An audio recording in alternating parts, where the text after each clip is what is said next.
first, let's begin with a little college football news and notes. And this does feel like a pretty shrewd idea by the NCAA and maybe improves the idea of all these kids constantly leaving school to go to other schools. Now, that's not going to change completely, but would it change if the transfer portal was only a specific period of time? Well, that is what college football is looking into right now, as the oversight committee is recommending the sport move to a single notification of transfer window. What does that mean? 30-day transfer window only in December would be the opportunity for all players to enter their name into the portal and seek a new school. For the last couple of years, the portal's been opened in April as well.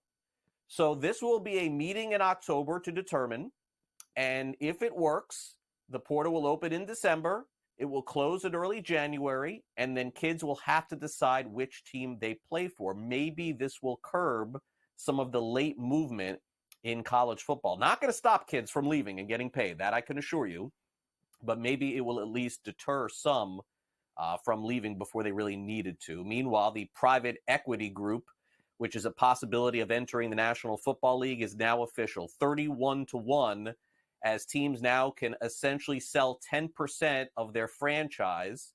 It's the minimum investment is 3%. If a fund buys into any team, that's a public investment fund, must be a minimum of $2 billion committed, and a maximum of 20% can go into one team. Kind of crazy to think that teams are sort of selling to private equity firms. Those are all the owners of the NFL. How many owners' pictures do we have there? That's Lurie. That's Arthur Blank, right? I wonder how many owners I can name in the NFL if we just keep showing pictures of them. Jerry Jones, right? Who is that? That's not Jerry Jones? Who's that guy? Who's that guy? I have no idea. Who's that? Do you guys even know? All right. Waiver wire in the National Football League, of course, underway. Lots of players changing different locations. You know, certainly this is the day and age of the National Football League. We had a ton of players cut yesterday. And, certainly speaking that the bottom line is if you did not pay attention a couple of days ago to your favorite NFL team, it's going to look a lot better now. Now, the Dallas Cowboys, did they look a lot better? Our producer Frank does not think so, but Dalvin Cook has signed officially, according to reports, with the Dallas Cowboys. A one-year deal. He is in, and now he'll back up Zeke. So a lot of Pro Bowls there, by the way, between Zeke and Dalvin Cook, but a lot of Pro Bowls from like 8-9 years ago. So we'll see if this works for Dallas. Jamar Chase, his holdout or hold in, whatever you want to call it, officially over. He's going to play in the season opener, said Zach Taylor, the head coach of the Cincinnati Bengals. He missed all of training camp looking for a new contract. He did not get one, but Taylor said it was good to see Chase practicing with the team. Since 2021, he is 7th in total receiving yards in that span, 3,171. Maybe one of the bigger surprises yesterday in the NFL was the San Francisco 49ers placing Elijah Mitchell on the injured list. So certainly the backup to Christian McCaffrey right now looks like it could be Jordan Mason. More maybe a fantasy issue than anything else, but naturally speaking, we'll keep an eye on whoever backs up for the San Francisco 49ers. That's a valuable player in fantasy football.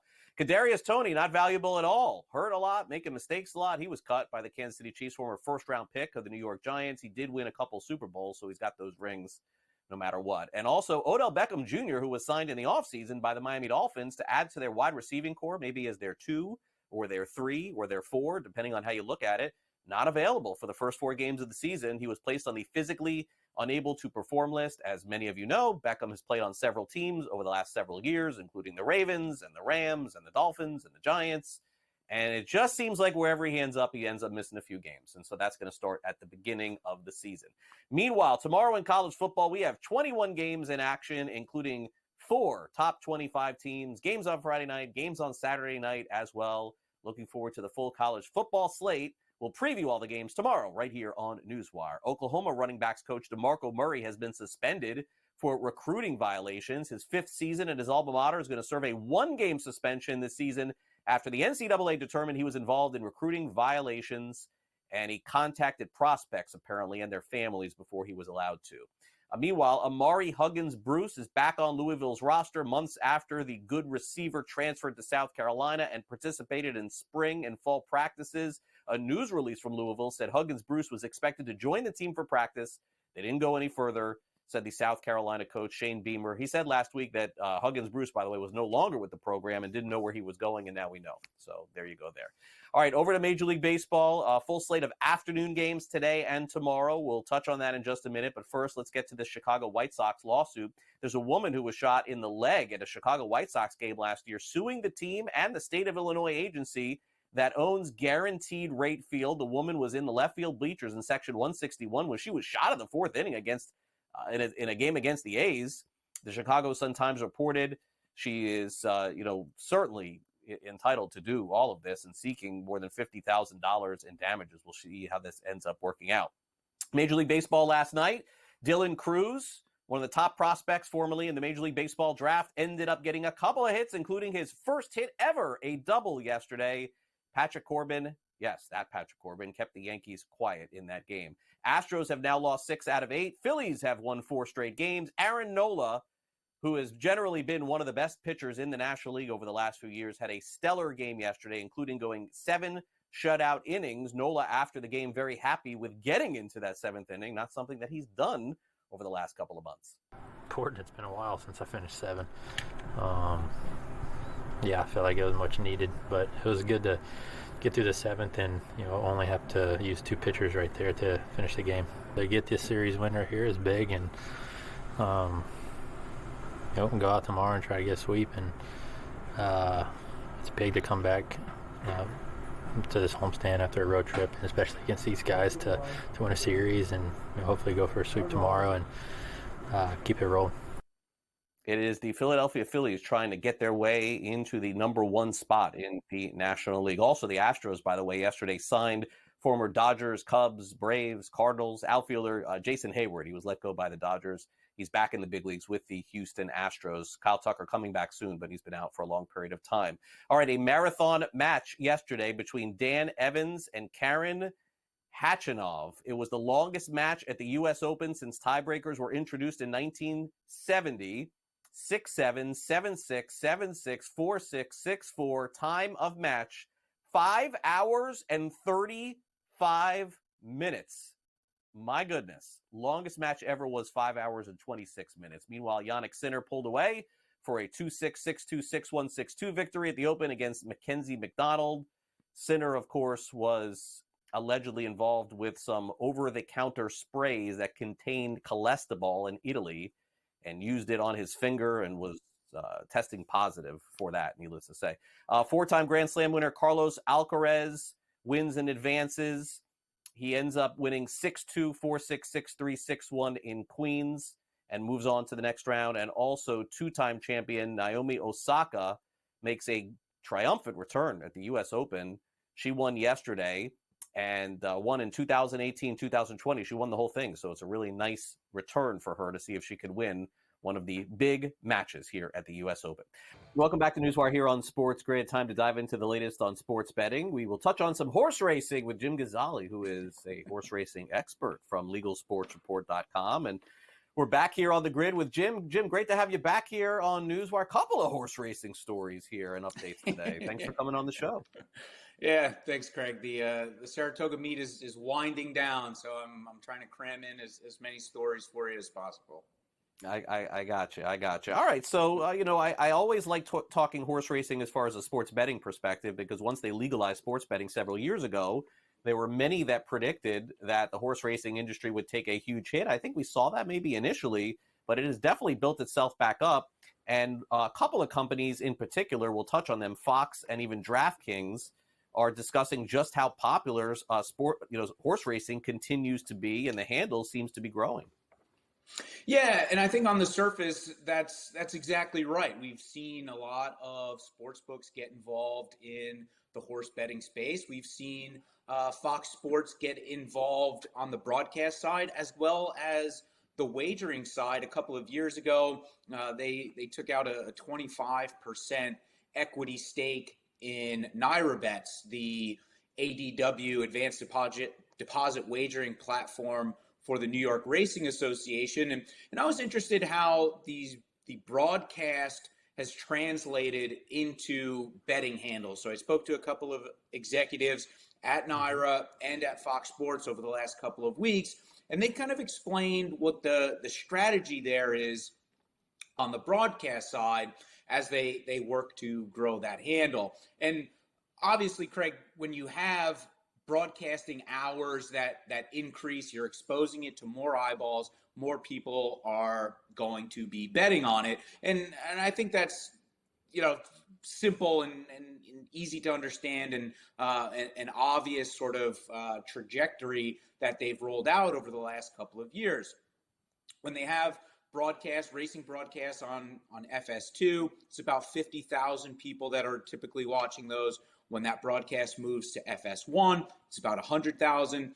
And this summer, as they've had in the last couple of summers, the national broadcasts on Fox for the big stakes races on Saturday at Saratoga, those typically bring in about 500,000 viewers.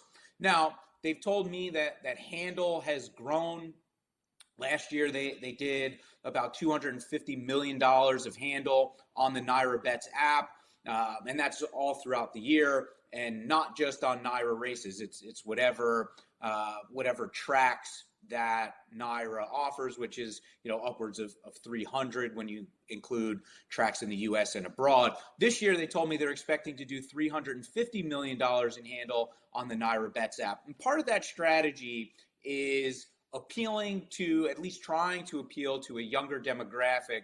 And they have young talent talking about the races, talking about what it's like being at the track, some insider information, if you will, on what's going on with each of the races that they're covering. Though they did tell me that they want to keep it a sports event, a sporting event first, rather than a gambling event, which is interesting because a lot of the complaints that I hear from horse players is that there isn't enough attention and time being devoted to that educational aspect on how to properly bet horses, how to read a racing form, and how to make smart wagers to ultimately make you more successful long term. So Fox did tell me that they do hear those complaints, though they do want to keep it a sporting event first, a wagering event second.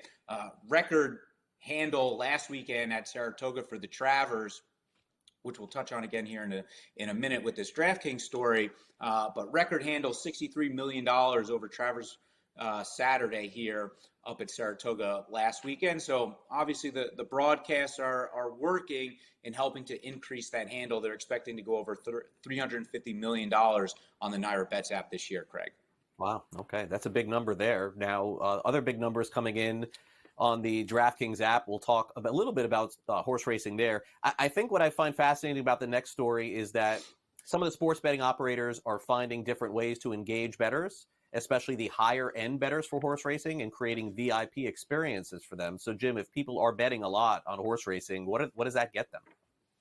Yeah, so DraftKings really rolled out a sort of soup to nuts marketing plan at the Travers at Saratoga last Saturday, and they were the title sponsor. It was the DraftKings Travers, and that really afforded them opportunities to do a variety of different things. One being having a VIP suite. So for their large sports betting customers, their large online casino customers, they were able to bring them into the track, entertain them in a high-class luxury way with a trackside suite. And the executives at DraftKings told me really to show their loyalty to those high-dollar customers. Now, for the regular, for lack of a better term, for the regular customer, there's a lot of promotional material at the track. They're giving out hats and posters. Barstool, who's also a sports betting partner with DraftKings now, after that Barstool's deal with Penn, they broke that off last summer. DraftKings had its own set at the track on Saturday, where they were doing a live stream broadcast going over the races. So being that title sponsor of the Travers, the biggest race of the summer up here in Saratoga, really gave DraftKings the opportunity to appeal to just about every type of customer that walked into the track, whether you were playing on track and a relatively small bettor, you were given some freebies. If you're a VIP customer that's been in with DraftKings for a while, you were wined and dined trackside, and even for the player at home, every broadcast all throughout the day was DraftKings Travers, DraftKings Travers, DraftKings Travers. So they're building that brand awareness, especially in the lead up to football season, which I'm sure in the next couple of weeks, we're going to see a massive rollout in promotions by DraftKings, by FanDuel, and all the rest in states where they operate. So this was just an easy way, and perhaps a more affordable way, to attract customers in the lead up to NFL season, which kicks off here in the next week or so. Yeah, it does. And numbers in sports betting are going to be up all across the country. That will include our next subject, which is North Carolina. And I know, Jim, the numbers were down for them during the summer, but that's not unusual, at least for me, for a lot of different places, especially until football comes back. And so I think that'll be the case for them too.